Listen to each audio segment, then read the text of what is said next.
थी लगभग 12% से अधिक थी जो स्कूल जा ही नहीं पाते थे, चाहे गरीबी से हो चाहे पारिवारिक सामाजिक मजबूरी के कारण हो। वो 12.5% बच्चे स्कूल जा ही नहीं पाते थे। लेकिन आज मुझको बताते हुए आपके चैनल के माध्यम से देश और प्रदेश के लोगों को कि आज वो प्रतिशत 1% से भी नीचे आ गई है।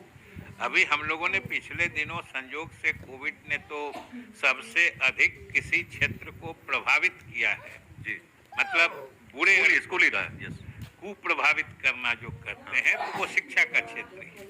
और हम लोग ये घोषणा करने वाले थे कि अब कोई भी स्कूल जाने की उम्र का बच्चा आज स्कूल से बाहर नहीं छूट रहा है। इसके लिए हम लोगों ने एक प्रवेशोत्सव कार्यक्रम की दुनिया में आते ही हमें मिलने लगते हैं सर्टिफिकेट। कुछ सर्टिफिकेट रोशन करते शुरुआत की थी कि जिसमें हमारे शिक्षक जनप्रतिनिधिगण सबका हमने कार्यक्रम बनाया था कि पूरे गांव में डोर टू डोर जाके जो कोई स्कूल जाने की उम्र का बच्चा घर में नहीं रहे, सब स्कूल जाए। ये कार्यक्रम हम लोगों ने चलाया था। ठीक उसी समय कोविड आ गया, 2 साल से तो आप सब लोग देख रहे हैं। और खास तौर से जो प्रारंभिक क्षेत्र, जो प्राथमिक और मध्य विद्यालय होते हैं, उस क्षेत्र में तो आप देखेंगे तो स्कूल की संख्या देखिए, लगभग 70,000 विद्यालय आज काम कर रहे हैं। पहले छात्र शिक्षक अनुपात जो होता है जी, वो उस पर अगर आप देखिएगा तो पहले वो 65-70 के बीच में हुआ करता था। आज हम लोग 45-47 के बीच में आ गए हैं। इतने शिक्षकों को हम लोगों ने पद सृजित करके उनकी नियुक्तियां की हैं। इसी तरीके से इतने हम लोगों ने आधारभूत संरचनाओं में विकास किया है कि जो पहले समझिए कि छात्र और वर्ग कक्ष, मतलब स्टूडेंट और क्लासरूम का रेशियो था, वो भी बहुत घट के पहले करीब 70 से ऊपर था, 40-45 आ गया, जो हम लोग लगभग नेशनल एवरेज के पहुंच गए। तो इस तरीके से उस क्षेत्र में हम लोगों ने काफी अच्छी प्रगति की है और उसके नतीजे भी सबके सामने आ रहे हैं। एक चीज हम बता दें कि हम संतुष्ट नहीं है कोई, हम अपने जितना हम लोगों ने उपलब्धि हासिल की है, जो हम लोगों ने अचीव किया है, ये हम लोग खुद इसे संतोषप्रद नहीं मानते। हमें अभी और भी आगे जाना है।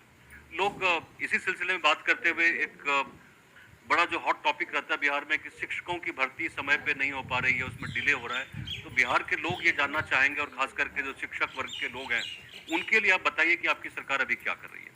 ये बड़ा प्रासंगिक मुद्दा आपने छेड़ा है जी। हम लोग खुद सरकार की तरफ से समय समय पर जो शिक्षक के योग्य अभ्यर्थी हैं उनके लिए और अभिभावकों के लिए भी बताते रहे हैं कि चाहे प्रारंभिक शिक्षा यानी 1 to 8 की हो या फिर माध्यमिक या उच्च माध्यमिक 8 से लेके 11 तक की हो, 12 तक की हो, हम लोग शिक्षकों की नियुक्ति का अभियान चला रहे हैं। और अभी तक पिछले ही महीने हमने 42,000 शिक्षकों की नियुक्ति की है और अभी अगले फेज में हम लोग लगभग 1.25 लाख शिक्षकों की नियुक्ति करने वाले हैं। और जो अभी हम आर.के. सिंह जी को बहुत धन्यवाद देना चाहते हैं कि उन्होंने सरकार के कई सफल और प्रभावकारी नीतियों की चर्चा की। उसमें हर पंचायत में एक +2 विद्यालय खोलने की सही बात है। उन्होंने बहुत ही सही ढंग से उसका जिक्र किया कि शायद देश में कहीं इतना बड़ा क्रांतिकारी कदम एक साथ नहीं उठाया गया होगा। हम लोगों ने 5,000 से अधिक मध्य विद्यालयों को, जहाँ पे थोड़ा इंफ्रास्ट्रक्चर मौजूद था, हम लोगों ने माध्यमिक विद्यालय में उनको उत्क्रमित किया। जी जी, माध्यमिक और उच्च माध्यमिक, बल्कि अब कोई सीधे माध्यमिक नहीं होता है। हम लोग जो माध्यमिक हैं उसको उच्च माध्यमिक यानी +2। और अभी पिछले महीने 17 तारीख को हम 30,000 शिक्षकों की नियुक्ति करने वाले। पता नहीं, लेकिन कभी कभी हम लोगों न्यायिक हस्तक्षेप जो हो जाता है, जुडिशियल इंटरवेंशन जो होता है, उसके कारण हमारे हाथ बंध जाते हैं। हम लोगों ने तो ये नियुक्तियां जो अभी 42,000 हमने किए और 1 लाख करने वाले हैं, वो भी रुकी हुई थी, न्यायालय में मामला पेंडिंग था। हम लोगों ने प्रोएक्टिवली विभाग की तरफ से लगातार कोर्ट से अनुरोध करते हुए हमने तो लास्ट में यहाँ तक कहा कि भाई आप जिनको कहिए, जैसे कहिए, नियुक्तियां करने के लिए हम तैयार हैं, हमको लेकिन नियुक्ति करने दीजिए। आप जो फॉर्मूला बना दीजिए, जो क्राइटेरिया बना दीजिए, जो प्रोसीजर तय कर दीजिए। लेकिन कुछ आरक्षण से रिलेटेड बात है, हमने कहा कि आप कहिए तो उतना पद हम रिजर्व करके छोड़ देते हैं, बाकी पदों पर करने दीजिए। बहुत आरजू मिन्नत के बाद न्यायालय ने इजाजत दी तो अभी 42,000 किया है।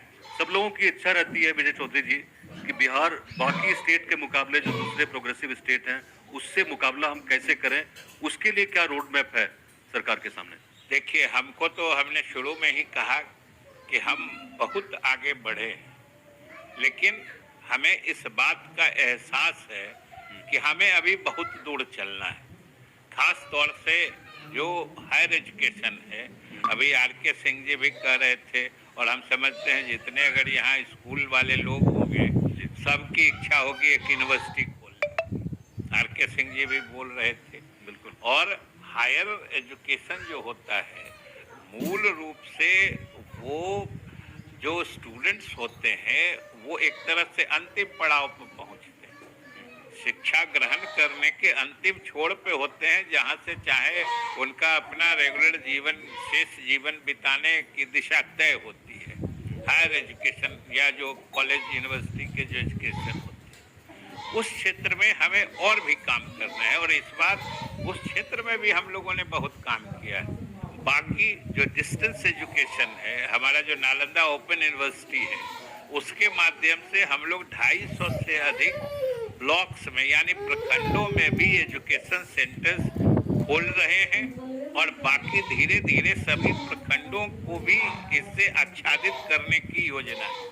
इसलिए हम लोग लगातार इसमें आगे काम कर रहे हैं और हमें पूरा भरोसा है कि आने वाले समय में भी कोई विद्यार्थी, चाहे गांव का हो, देहात का हो, गरीब हो, अगर उच्च शिक्षा ग्रहण करना चाहता है तो उसको कोई परेशानी नहीं। निश्चित तौर पे जो भौगोलिक स्थिति है जिसकी चर्चा इन्होंने की, बिहार के लोग अवगत हैं, बिहार के बाहर के जो लोग हैं वो भी जानते हैं इस बात को कि हर साल किस तरह से बारिश और बाढ़ की वजह से बिहार प्रभावित होता है। लेकिन इसके बावजूद भी जो सरकार की नीतियां हैं शिक्षा को आगे बढ़ाने को लेकर, सरकार बिल्कुल प्रतिबद्ध है, नीतीश सरकार, क्योंकि जो सोशल सेक्टर है उसको लेकर नीतीश जी काफी आगे रहते हैं और लगातार बढ़ावा देने का काम करते हैं। आप हमारे साथ आए और बातचीत की, आपने दिल की बात रखी, राज्य सरकार की जो नीतियां हैं, चुनौतियां हैं और क्या क्या संभावनाएं हैं उसकी बात की। आपका बहुत बहुत शुक्रिया, धन्यवाद। हम चाहते हैं कि तमाम लोग इनके लिए तालियां बजाएं, स्वागत करें।